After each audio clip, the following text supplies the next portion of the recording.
రాష్ట్ర స్థాయి సభ్యత్వ సేకరణ కార్యక్రమం ఈరోజు ప్రారంభించాల్సి ఉండేది. రాష్ట్రంలో వచ్చినటువంటి భారీ వర్షాల కారణంగా మరి కొంత అనేక జిల్లాలలో ప్రజలు ఇబ్బందులు ఎదుర్కొంటున్నారు.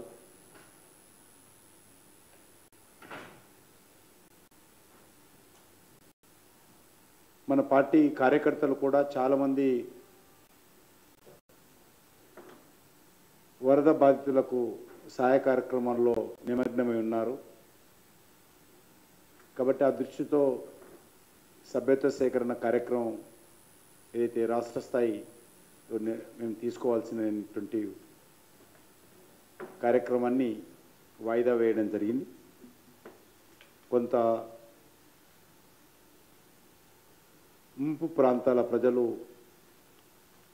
కొంత తేరుకున్నాక త్వరలోనే సభ్యత్వ సేకరణకు సంబంధించినటువంటి కార్యాచరణ ప్రకటించి ఆ యొక్క సభ్యత్వ సేకరణ ప్రారంభిస్తాం. వాస్తవంగా గత 4-5 రోజులుగా దాదాపు 11 జిల్లాలలో వర్షాల కారణంగా ప్రజలు అనేక రకాల ఇబ్బందులకు ఎదుర్కొంటున్నారు. దురదృష్టవశాత్తు కొంతమంది చనిపోవడం కూడా జరిగింది. ముఖ్యంగా ఖమ్మము, మహబూబాబాద్ ప్రాంతాలకు సంబంధించినటువంటి ప్రజలు చాలా నష్టపోయారు.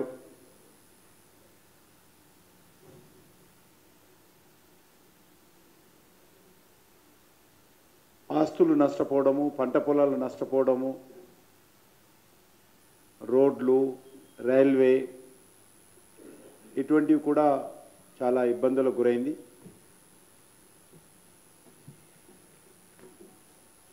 ఈ విషయము తెలియగానే ప్రధానమంత్రి గారు స్వయంగా రాష్ట్ర ముఖ్యమంత్రి గారితో మాట్లాడడము, హోంశాఖ మంత్రి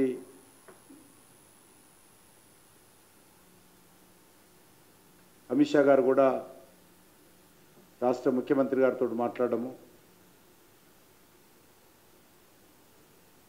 కావలసినటువంటి వరద బాధితులను ఆదుకోవడం కోసం ఎన్డీఆర్ఎఫ్ బృందాలను కూడా వెంటనే పంపించడము, కేంద్ర హోంశాఖ మంత్రి రాష్ట్ర చీఫ్ సెక్రటరీతో ఎప్పటికప్పుడు అందుబాటులో ఉండి చర్చించడము, ఇటు ఆంధ్రప్రదేశ్, తెలంగాణ రెండు రాష్ట్రాలను కూడా ఎప్పటికప్పుడు సమీక్ష చేస్తారన్నారు. హోమ్ మినిస్ట్రీ నుంచి రెగ్యులర్గా మానిటరింగ్ చేసి రాష్ట్ర ప్రభుత్వాలకు కావాల్సినటువంటి కోఆర్డినేషన్ చేసేటువంటి ప్రయత్నం చేస్తూ ఉన్నాం.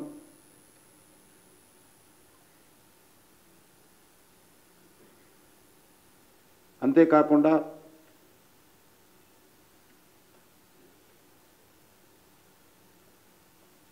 జాతీయ రహదారులు ఏవైతే తెగిపోయాయో, రోడ్లు లేక దెబ్బతిన్నాయో వాటన్నిటిని కూడా వెంటనే మరమ్మతులు చేయాలని చెప్పి ప్రధానమంత్రి కార్యాలయము ఆదేశించడం జరిగింది.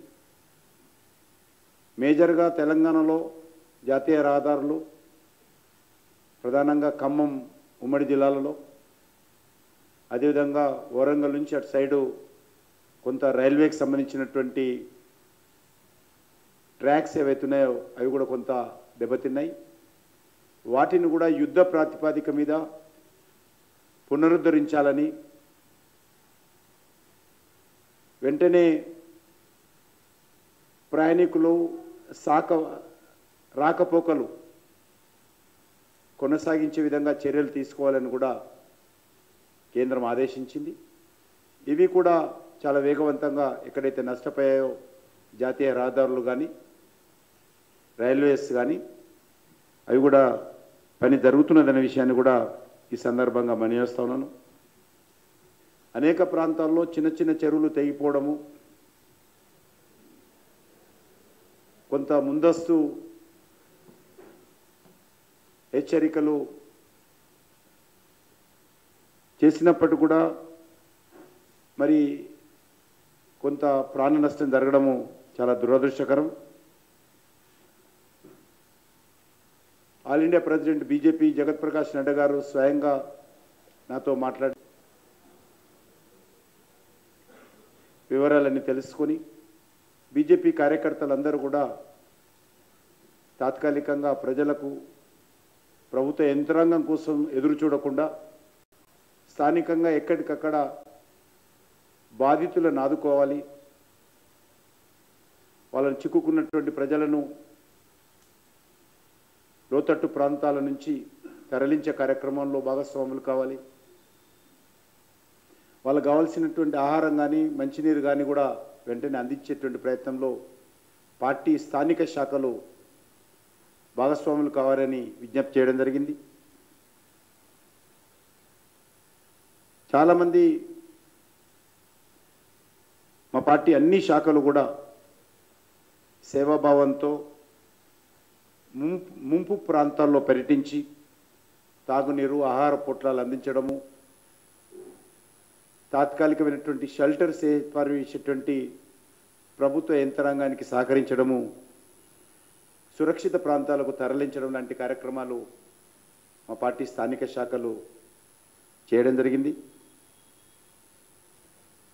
మేము కూడా చాలా స్పష్టంగా మా పార్టీ నాయకులకు ఈ 1-2-3 రోజులు ఎవరి పొరపాట్లున్నా కూడా ఏ రకమైనటువంటి రాజకీయ విమర్శలకు తావు లేకుండా మనము ఈ ప్రకృతి వైపరీత్యం వచ్చిన సందర్భంగా అది చిన్నదైనా పెద్దదైనా మనము సేవాభావనతోటే ఉండాలనే విషయాన్ని చెప్పడం జరిగింది. కొంత 1-2 రోజుల తర్వాత ఎక్కడ పొరపాటు జరిగింది, ఏం జరిగింది, దాని మీద లోతైనటువంటి విశ్లేషణ చేయవచ్చు. కానీ అప్పటి వరకు ఆ విషయాల జోలికి పోకుండా ఈ యొక్క సహాయక చర్యల్లోనే భాగస్వాములు కావాలని చెప్పి కూడా నేను మా శాఖలన్నింటిని కోరడం జరిగింది.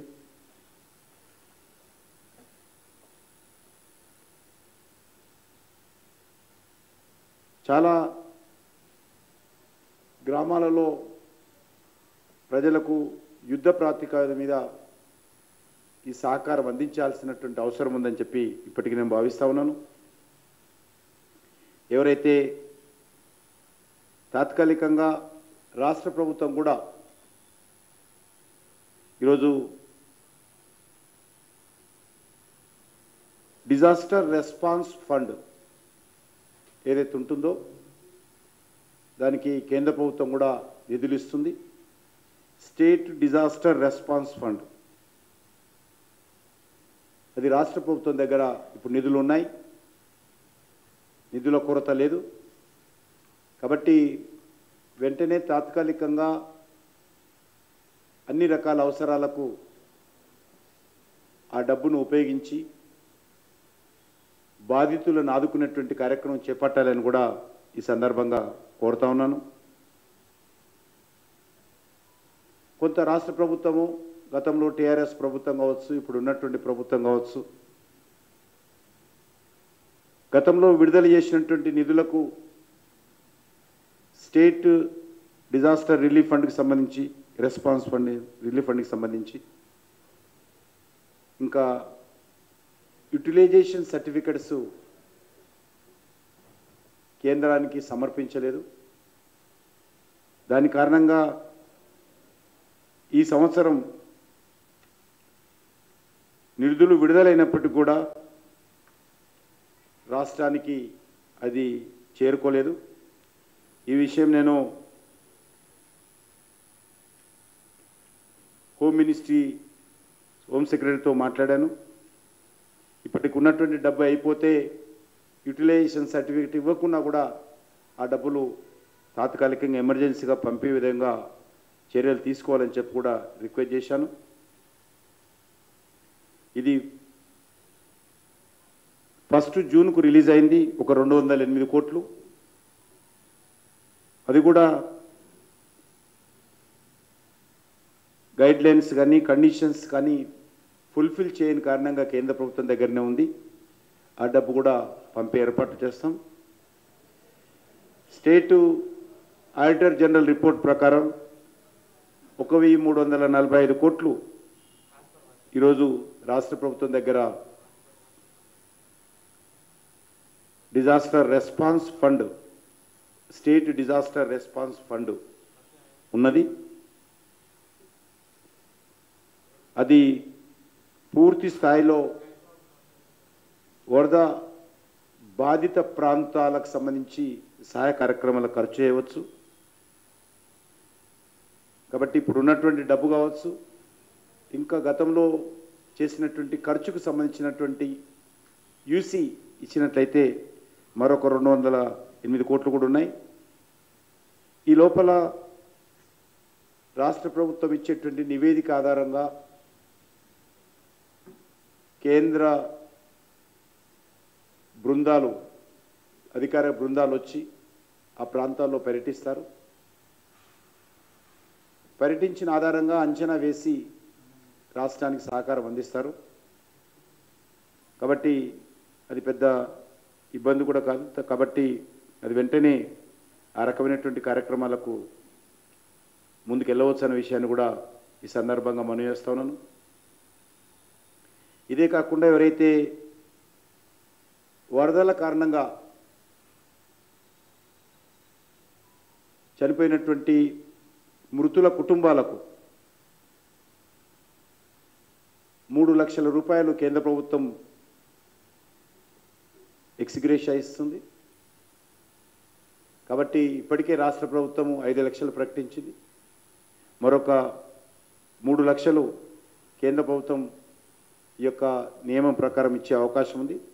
నాకు తెలియదు ముఖ్యమంత్రి గారు ఈ 3 లక్షలను కలుపుకొని 5 లక్షలు ప్రకటించాడా, లేక రాష్ట్ర ప్రభుత్వం తరఫున ప్రత్యేకంగా 5 లక్షలు ప్రకటించాడా, నాకు ఆ విషయం తెలియదు.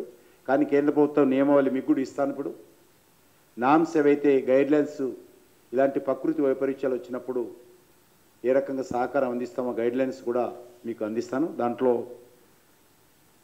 3 లక్షలు కేంద్ర ప్రభుత్వం వాటా ఇస్తుంది.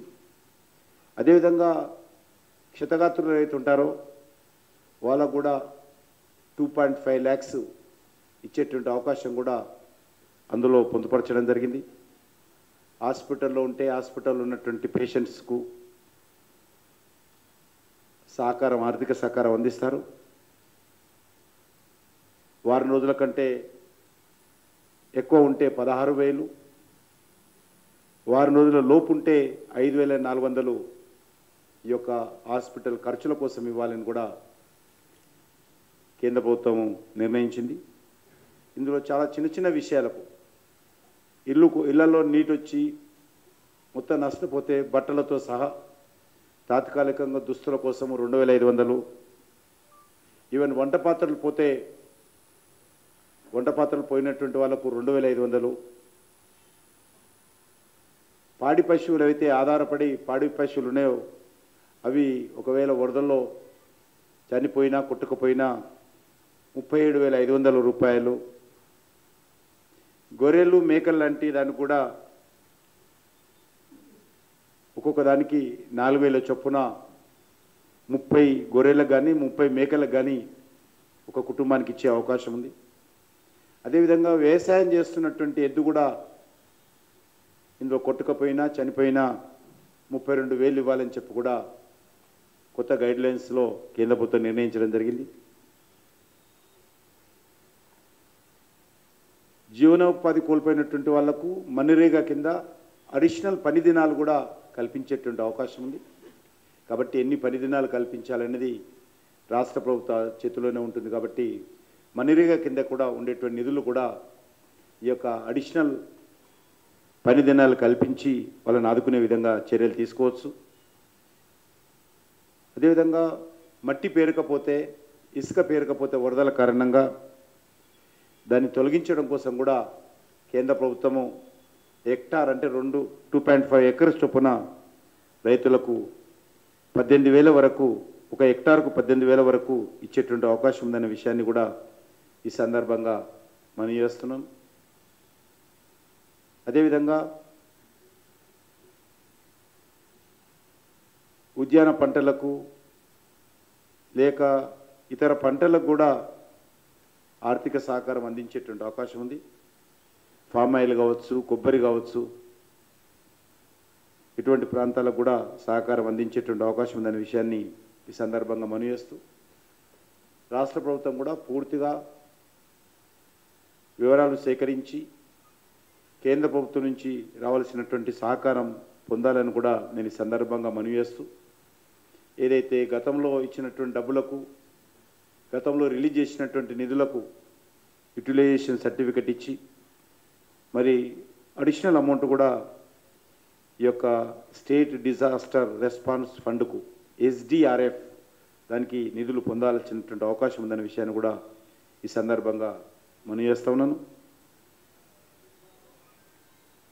ఈరోజు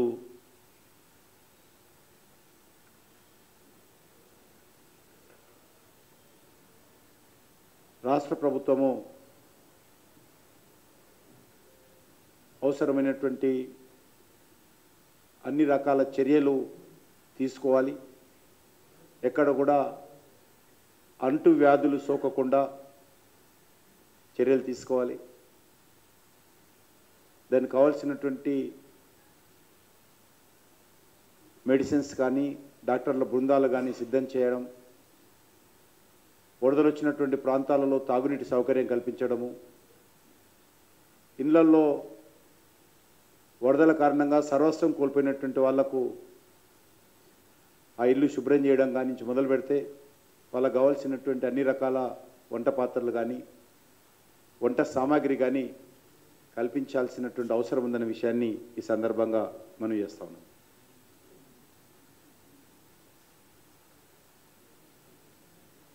ఆ ఆర్డర్ కాపీ కూడా మీకు ఇస్తాం, అది కూడా ఉపయోగించుకోవచ్చు.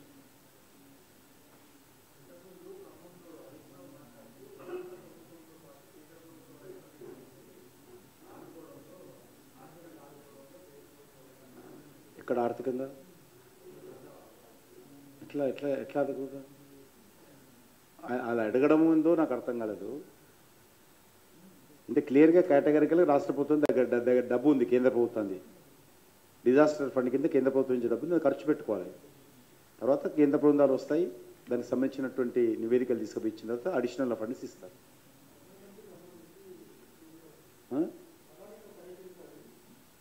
తప్పకుండా అవసరం అనుకుంటే ప్రకటిస్తారు, పర్యటిస్తారు.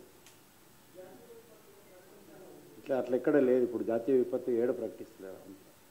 ఇప్పుడు సహాయం చేస్తున్నాం కదా, ఏ విపత్తు అయితే ప్రజలను ఆదుకోవాలి, వాళ్ళకు సహకారం అందించాలి. ఇప్పుడు ఉన్న డబ్బు అయితే ఖర్చు పెట్టని, ముందైతే వాళ్ళు అడగడంలో ఉంది. అందరూ అడుగుతారు, అసలు ఎంతైందో అంచనా లేదు. ఎవరు ప్రజలు అడగపోతే తెలుస్తుంది. ఎవరు ఇంతవరకు అధికారులే పోలేదని చెప్తారు. ఎక్కడైతే బాధితులు ఉన్నారో ఇంతవరకు ఏ అధికారి కూడా మా దగ్గరికి రాలేదని ప్రజలు టీవీలలో చెప్తా ఉంటే, ఇక అంచనా ఏడో కూర్చొని అంచనా వేసి అది ఇది అంటే ఎట్లయితే. జనరల్ మా రూల్ ఏంటంటే, మనము ఇమ్మీడియట్గా పోయి అధికారులను ఇబ్బంది పెట్టొద్దు అనేది ప్రధానమంత్రి గారి ఆదేశం. జనరల్గా అధికారులందరూ కూడా రిలీఫ్ యాక్టివిటీలో ఉన్నప్పుడు మంత్రులు కానీ, కేంద్ర నాయకులు కానీ, ప్రధానమంత్రి కానీ పర్యటించి వాళ్ళ యొక్క దృష్టిని మరి ఇబ్బంది పెట్టకుండా వాళ్ళ యొక్క దాంట్లోనే పనిచేసే విధంగా ఉండాలనేది ఆల్ ఇండియా నామ్స్. మీకు తెలుసు, మొన్న కేరళలో కూడా మొత్తం కొద్దిగా కుదుట పడ్డ తర్వాత ప్రధానమంత్రి గారు వెళ్ళారు. అంత పెద్ద డిజాస్టర్ జరిగిన తర్వాత కూడా అన్ని రకాల సహకారం అందించి కొంత కుదుట పడ్డ తర్వాత అప్పుడు వెళ్ళడం జరిగింది. ప్రజలు ఇంతవరకు వాళ్ళకు మంచినీళ్ళు అందేయలేదు, మనం పోయింది లాభం. ఆయన ఇష్టం, అది నేను చెప్పడం. కానీ ఇంతవరకు వాళ్ళకు మంచినీళ్ళు రాలేదు, ఇంతవరకు చిన్నపిల్లలకు పాలు అందడం లేదు, ఇంతవరకు బియ్యం రావడం లేదు, ఆహార పోట్లాలు అందడం లేదు. మనం పోయి చేతులు ఊపితే ఎట్లుంటుంది? కాబట్టి అడగడంలో చేయడంలో తప్పేం లేదు, తప్పకుండా పోతారు.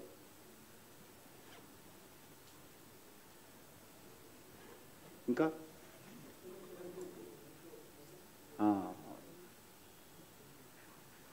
హైదరాబాద్ ముక్తి దివస్ అంటే హైదరాబాద్ లిబరేషన్ డే ఏదైతే గత 2 సంవత్సరాలుగా కేంద్ర ప్రభుత్వం ఆధీనంలో హైదరాబాద్లో జరుగుతుందో అది ఇక భవిష్యత్తులో కూడా ప్రతి సంవత్సరం జరిగే విధంగా కేంద్ర ప్రభుత్వం నిర్ణయం తీసుకుంది. ఈ 1 సంవత్సరం 2 సంవత్సరాలు continuation process. Every year independence day 15th August, republic day 26 జనవరి ఏ రకంగా జరుగుతుందో హైదరాబాద్ లిబరేషన్ డే కూడా సెప్టెంబర్ 17th కేంద్ర ప్రభుత్వం ఆధ్వర్యంలో జరపాలని కేంద్ర ప్రభుత్వము ఆదేశాలు ఇవ్వడం జరిగింది. అందులో భాగంగానే ఈ సెప్టెంబర్ 17th కూడా సికింద్రాబాద్లోని పరేడ్ గ్రౌండ్స్లో ఈ తెలంగాణ గడ్డ మీద నిజాం ఓడించిన రోజు, ఈ తెలంగాణ గడ్డ మీద 3 రంగుల జెండా ఎగిరిన రోజు, ఈ తెలంగాణ గడ్డ మీద భారత రాజ్యాంగం అమలులోకి వచ్చిన రోజు, ఈ యొక్క తెలంగాణ ప్రాంతం భారతదేశంలో విలీనమైన రోజు, భారత సైనికులు నిజాం సైన్యం పైన విజయం సాధించిన రోజు, భారత సైనికులు ట్యాంకులతో ఈ యొక్క తెలంగాణ నిజాం రాజ్యాన్ని చుట్టుముట్టి ఓడించి లొంగ తీసుకొని ఇక్కడ 3 రంగుల జెండా ఎగరేసిన రోజు, ఎక్కడైతే భాషా ప్రయుక్తాలు రాష్ట్రాలు రాకముందు కొన్ని కర్ణాటక భాష మాట్లాడే జిల్లాలు, కొన్ని మరాఠీ మాట్లాడే జిల్లాలు కూడా ఆ రోజు ఈ యొక్క హైదరాబాద్ రాష్ట్రంలోనే ఉండేవి. భాషా ప్రయుక్త రాష్ట్రాలు వచ్చినప్పుడు ఆ జిల్లాలను మహారాష్ట్రలో కొన్ని, కర్ణాటకలో కలపడం జరిగింది. ఇప్పటికీ అక్కడ కర్ణాటక ప్రభుత్వం కానీ మహారాష్ట్ర ప్రభుత్వం కానీ రాష్ట్ర ప్రభుత్వాలు గత అనేక సంవత్సరాలుగా హైదరాబాద్ ముక్తి దివస్ పేరుతో అధికారిక కార్యక్రమాలు కొనసాగిస్తున్నారు ప్రభుత్వం తరఫున. దురదృష్టవశాత్తు తెలంగాణ రాష్ట్రంలో మజ్లిస్ పార్టీకి భయపడి, మజ్లిస్ పార్టీ కారణంగా గతంలో ఉన్నటువంటి ఏ ప్రభుత్వాలు కూడా అనేక ఒత్తిళ్లు వచ్చినప్పటికీ, ఉద్యమాలు జరిగినప్పటికీ, పోరాటాలు చేసినప్పటికీ ఎవ్వరు కూడా చేయలేకపోయారు. చివరకు ప్రతిపక్షంలో ఉన్నటువంటి కేసీఆర్ కూడా చాలా పెద్ద పెద్ద మాటలు మాట్లాడి అధికారంలోకి వచ్చిన తర్వాత ఆయన కూడా చేతులు ఎత్తేశాడు. కాబట్టి ఈరోజు కేంద్ర ప్రభుత్వము చొరవ తీసుకొని కేంద్ర ప్రభుత్వం ఆధ్వర్యంలోనే ఈ ఉత్సవాలు నిర్వహిస్తూ ఉన్నాం. రాష్ట్రంలో అధికారంలోకి వచ్చిన తర్వాత ప్రతి గ్రామంలో ఉన్నటువంటి గ్రామ పంచాయతీ పైన, ప్రతి గ్రామంలో ఉన్నటువంటి ప్రభుత్వ పాఠశాలల పైన రాష్ట్ర వ్యాప్తంగా పెద్ద ఎత్తున ఈ యొక్క ఏదైతే 15th ఆగస్టు స్వాతంత్ర దినోత్సవం, 26 జనవరి గణతంత్ర దినోత్సవం జరుపుతామో అదేవిధంగా అదే స్థాయిలోనే ఈ యొక్క సెప్టెంబర్ 17th ఉత్సవాలను కూడా భారతీయ జనతా పార్టీ జరుపుతుందని అనేక ఎన్నికల్లో కూడా హామీ ఇచ్చాం. అప్పటి వరకు కేంద్ర ప్రభుత్వం ఆధ్వర్యంలో జరపాలనే నిర్ణయాన్ని అమలు చేస్తూ ఉన్నాం గత 2 సంవత్సరాలుగా. ఈ సంవత్సరం కూడా అదే పద్ధతిలో ఉదయం 9 గంటలకు సికింద్రాబాద్ పరేడ్ గ్రౌండ్లో ఈ యొక్క ఉత్సవాలు నిర్వహిస్తాం.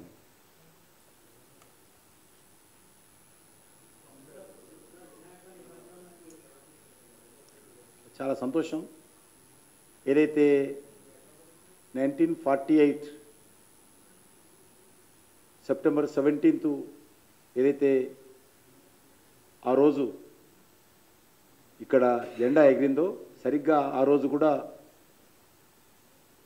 ఈ యొక్క లిబరేషన్ డేనే రోజు కూడా ఈ యొక్క గణేష్ నిమజ్జనం జరిగింది. సరిగ్గా మళ్ళీ 75 సంవత్సరాల తర్వాత మళ్ళీ రోజు కలిసి వచ్చింది. 75 సంవత్సరాల క్రితము నిజాం లొంగిపోయిన రోజు కూడా సెప్టెంబర్ 17th గణేష్ నిమజ్జనం జరిగినటువంటి రోజు. 75 సంవత్సరాల తర్వాత మళ్ళీ సెప్టెంబర్ 17th గణేష్ నిమజ్జనం జరుగుతున్నటువంటి రోజు కలవడం యాదృచ్ఛికం. ప్రత్యేకత. కాబట్టి ఇంకా మరింత ఉత్సాహంగా కార్యక్రమాలు జరుపుతారు ఆ రోజు.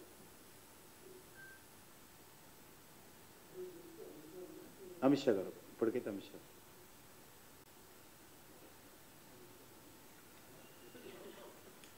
అయిపోయింది. మీకు రిఫరెన్స్ కోసము ఎప్పటికైనా ఉపయోగపడుతుందని ఆ డాక్యుమెంట్ ఇస్తున్నాను నేను.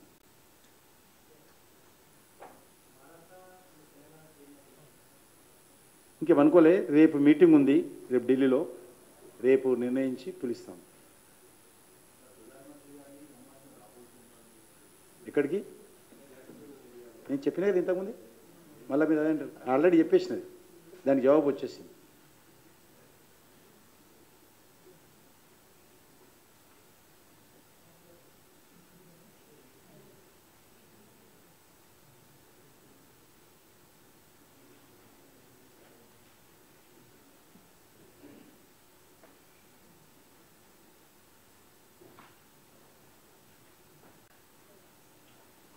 ధన్యవాదాలు.